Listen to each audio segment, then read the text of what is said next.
So today I want to talk about Texas's current plan to redistrict. With all of the recent news from the Texas legislature stirring up controversy with the bills they've been pumping out, from the anti-abortion SB 8 to the racist voter suppression bills and the recent anti-trans bills, it should be unsurprising that they're doing it again, and we are again here forced to be talking about the state of Texas. This time they're doing it in House Bill 1 and Senate Bill 6. Because for the first time in almost 50 years, Texas can legally redistrict without having to seek any sort of federal approval. This is due to a 2013 decision by the Supreme Court to demolish key components of the Voting Rights Act that had previously forced southern states with a racist history, as well as a few other parts of the country, to seek federal approval before their districts could be approved and implemented. This was to ensure the rights of people of color and to avoid racial gerrymandering. Well, here we are, back at it again. Texas is doing it, and we're here to talk about it. So let's take a look at how this redistricting is mapping up to be, and talk a little bit more about how the power of the Supreme Court in this regard, where they destroyed the Voting Rights Act, is actually upholding this racist and pro-Republican redistricting. So we have here a article from the Texas Tribune. Texas House proposes map that increases Republican strength and decreases Black and Hispanic majority districts. What a shock! Texas, which has been known to historically have a large amount of racial gerrymandering, the second they were no longer watched, started doing it again. The Texas legislature is in the midst of its third special session, which is dedicated to redrawing political maps based on the latest census data that show that people of color fueled 95% of Texas's population growth over the past decade. So just from this blurb, there's a lot to unpack. Because what we have here is that the population growth that won Texas likely 2 more seats in the House is going to not have a lot of say within the state of Texas. Because as we know, whenever we have a new census in the United States, within a year or two, they usually redistrict and redraw the maps. This often leads to a lot of gerrymandering, and that's been a lot of the conservative and Republican strategy moving forward. And the Democrats, as I've covered on this channel before, generally typically try to play fair in a way that ends up benefiting the Republicans. And with that, it ends up also creating situations where racial gerrymandering happens. And in this case, we really have to look at the fact that them getting 2 seats in the state of Texas is being fueled largely by people of color, but because of the way they're going to change this all around, and as we're going to show, it's going to be mostly white people that gain from that representation. And this has a history in the United States, going all the way back to the 3/5 Compromise. The reason that existed in the Constitution is because Southern states wanted to have some sort of gain in terms of the amount of seats they would get in the House of Representatives because of the slave populations that were in the United States, but they did not want to grant them full citizenship. So they were granted the position of being 3/5 of a person so that white owners of slaves could in fact have more voting say and power in their districts. And so that's kind of what's happening here in a lot of ways, because the population increase was fueled 95% by the people of color, but it'll be white people who get to dictate more policy off of that increase in population. So that is kind of the Southern strategy through most of the US's history, and it's continuing right now. And of course, with the Supreme Court doing what it did, this is perfectly legal. Texas's House members on Thursday released the first proposal for a new map, redrawing the chamber's 115-member district. The initial draft would both increase Republican strength across the state and the number of districts in which white residents make up the majority of eligible voters. House Bill 1 will make it so that the Texas legislature, in the midst of its third session, is going to redraw these maps in this bill that will show that 95% of the population growth of people of color is going to end up benefiting white people. The percent of Hispanics is now nearly equal to white people in the state of Texas, and yet you're going to have an increase in the amount of white majority districts. Black and Hispanic Texans make up two racial groups that, alongside Asian Texans, outpace the growth of white residents in the state over the last decade. But yet, currently, 83 of the chamber's 150 districts are areas in which white residents make up the majority of eligible voters. 33 are districts where Hispanic voters make up the majority, while black residents are the majority of eligible voters in 7 districts.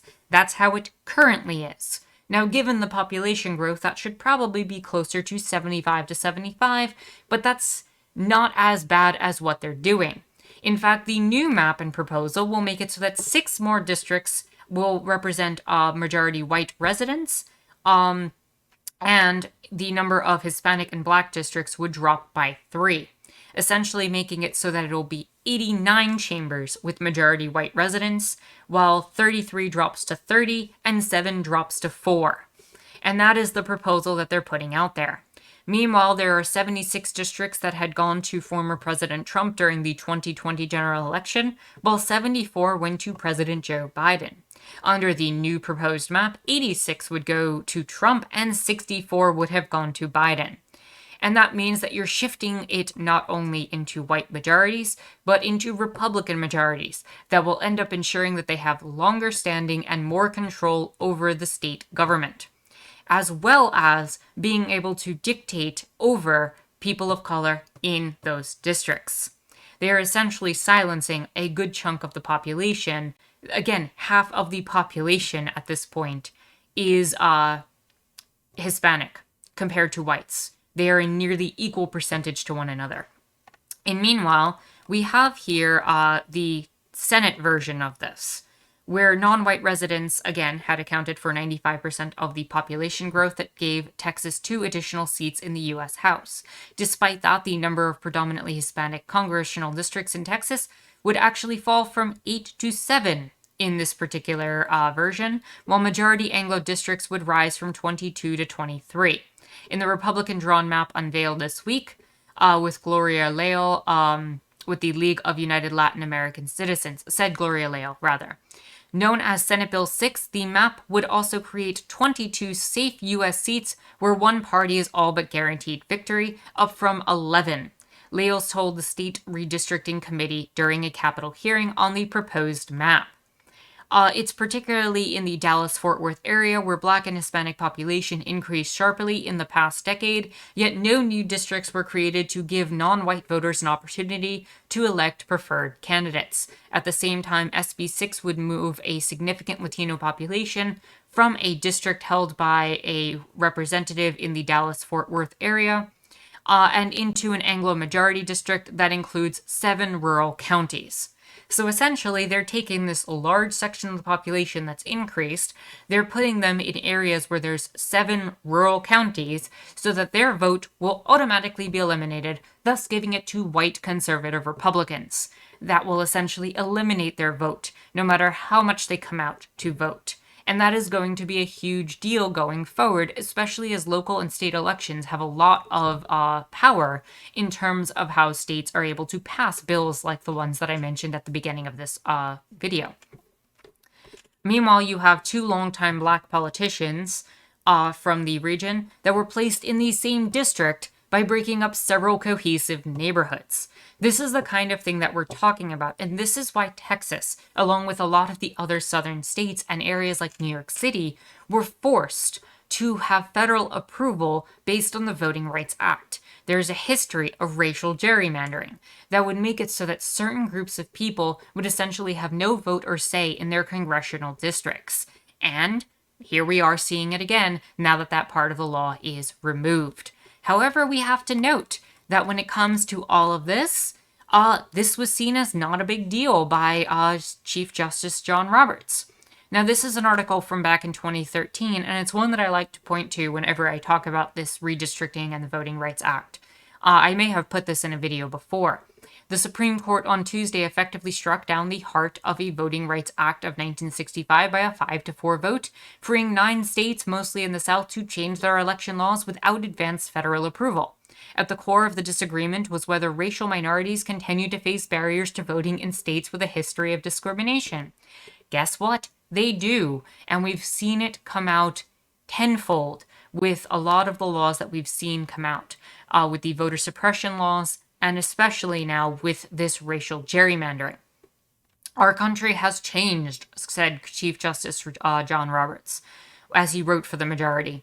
While any racial discrimination in voting is too much, Congress must ensure that the legislation it passes is to remedy that problem speaks to current conditions. Texas announced shortly after the decision that a voter identification law that had been blocked would go into effect immediately. Again, Texas doing this right after. They're the ones who had some of the strongest voter identification laws. And here we are, back in the same place, because we don't provide protections for certain populations. And the redistricting maps there would no longer need federal approval. This was predicted in 2013. It's happening right now, because we just had a census in 2020, and now we're up for the redistricting. Now, it was stated that the focus of the Voting Rights Act had actually changed from the first-generation barriers to ballot access and the second-generation barriers like racial gerrymandering and laws requiring at-large voting in places with sizable black minorities. She said that the law had been effective in thwarting such effects. I think this was Ruth Bader Ginsburg who had said this in the dissent. However, the majority held that the coverage formula in Section 4 of the Voting Rights Act, originally passed in 1965 and most recently updated in Congress in 1975, was unconstitutional. The section determined which state must receive clearance from the Justice Department or a federal court in Washington before they made minor changes to voting procedures, like moving a polling place or a major one like redrawing electoral districts.